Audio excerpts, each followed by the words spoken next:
Breaking, a video has just been leaked of former President Donald Trump talking to RFK Jr. about the assassination attempt. This is a recent conversation. He also mentioned what he had talked about with President Joe Biden when Biden called Trump to check in on him after the attempted assassination. Let's listen to some of that. I agree with you, man. Something's wrong with that whole system. And it's a doctor's you find. Remember I said I want to do small doses. Small doses. When you feed a baby, Bobby, a vaccination that is like 38 different vaccines, and it looks like it's meant for a horse, not a 10-pound or 20-pound baby. It looks like you should be giving a horse this. And do you ever see the size of it, right? It's this massive.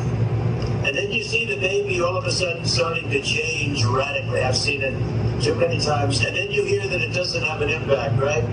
But you and I talked about that a long time ago. And anyway, I would love you to do something. And I think it'll be so good for you and so big for you. And we're going to win. We're going to win. We're way ahead of the guy. And, he's interesting. It was very nice, actually. He called me. And he said, how did you choose to move to the right? So I guess that's, people say, if I was looking straight on, right? He said, I said, I was just showing a chart. I didn't have to tell him the chart was on all the people pouring into our country, right? But I just turned my head to show the chart. And something wrapped me. It felt like a giant, like the world's largest mosquito. And it was a bullet going right. What do they call that? An AR-15 or something? That was a big gun. Those are pretty tough guns, right? RFK Jr. has since apologized to Trump for that segment of their call being leaked. He writes on X, when President Trump called me, I was taping with an in-house videographer. I should have ordered the videographer to stop recording immediately. I am mortified that this was posted. I apologize to the president. RFK Jr.'s son, Bobby Kennedy, had shared the leaked video and tweeted, quote, I'm a firm believer that these sorts of conversations should be had in public. Here's Trump giving his real opinion to my dad about vaccinating kids. This was the day after the assassination attempt. He deleted that tweet soon after and then tweeted, quote, removed last one for mistaking sarcasm for real life. Very intriguing. I think Donald Trump's whole ploy there, like, yeah, vaccines are weird, right? Can I have your 8% vote share, Bobby, please? He sounds like an LA talent agent. He's like, this would be so big for you, Bobby. You should serve with me. It sounds like a deal in exchange for endorsement of Trump from RFK Jr. that he would be in the cabinet, maybe an HHS, where he would be dealing with the questionable system that Trump refers to.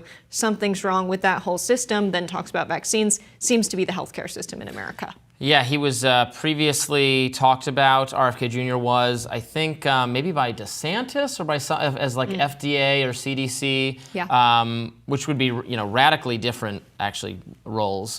This is not all the same. But you're right, that's what that conversation sounds like. Trump offering him something in exchange for dropping out and an endorsement. Don't know if that's likely to happen whatsoever. Because, with RFK Jr. in the race, for all the talk from media and Democrats about how RFK Jr. is some kind of spoiler or is hurting Biden because he's actually right-wing and he's actually trying to help Trump. Like, none of that adds up at all if he's in the race. If you think he's like more sympathetic with Trump or more in cahoots with Trump or that he's drawing on the same supporters as Trump, his presence in the race then actually hurts Trump.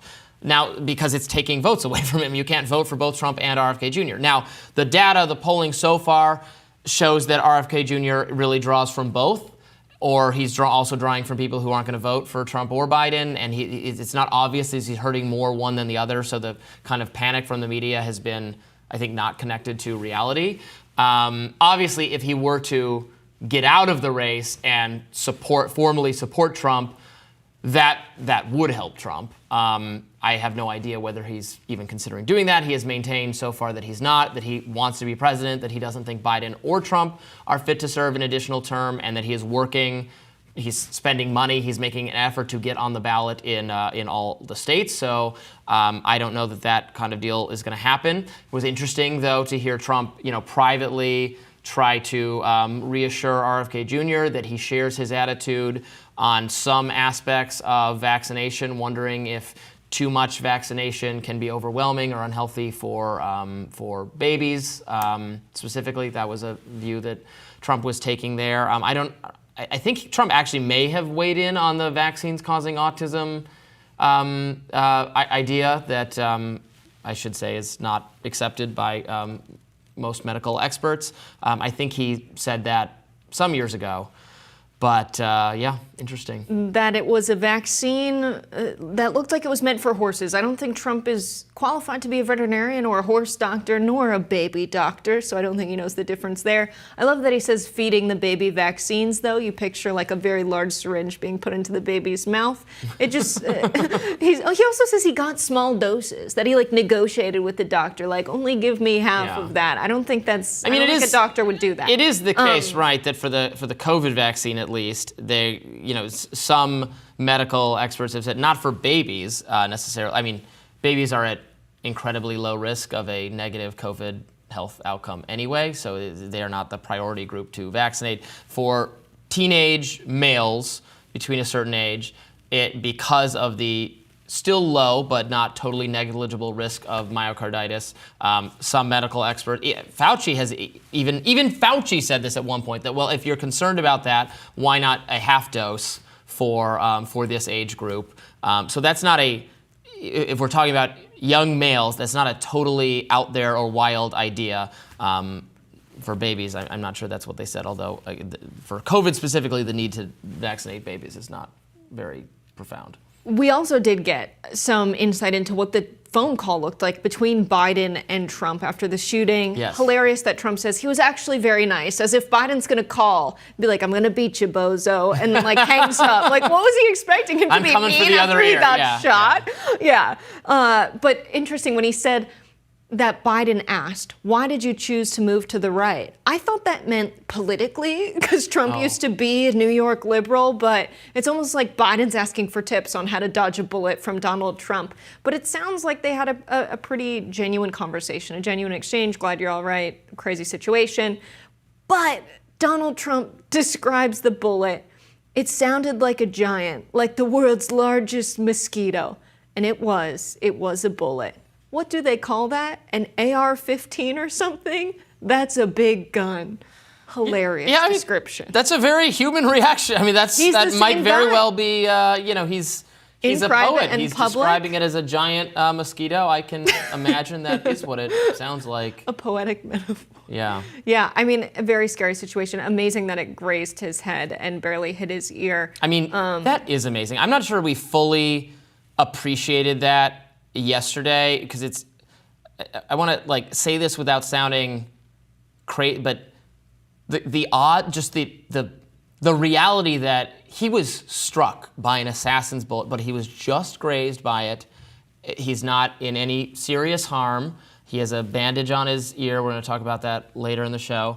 Like, that's the kind of thing that, when this happens in action movies or something, like the protagonist, like the bullet just goes past you or something, it lightly grazed. That doesn't happen in real life. It's like you got shot or you didn't. Maybe it doesn't, Robbie, and maybe it was all staged. Well, right, that's not what I'm trying to say. I don't think it was staged. Maybe that's what Biden's wasn't saying. I mean, even if you... Biden's like, how'd you choose to move to the right? I don't know. Yeah, and even if you were trying, let's say you believed in the wildest conspiracy theory about this, that this was a secret the Secret Service allowed this to happen, or let's say you think this was a false flag.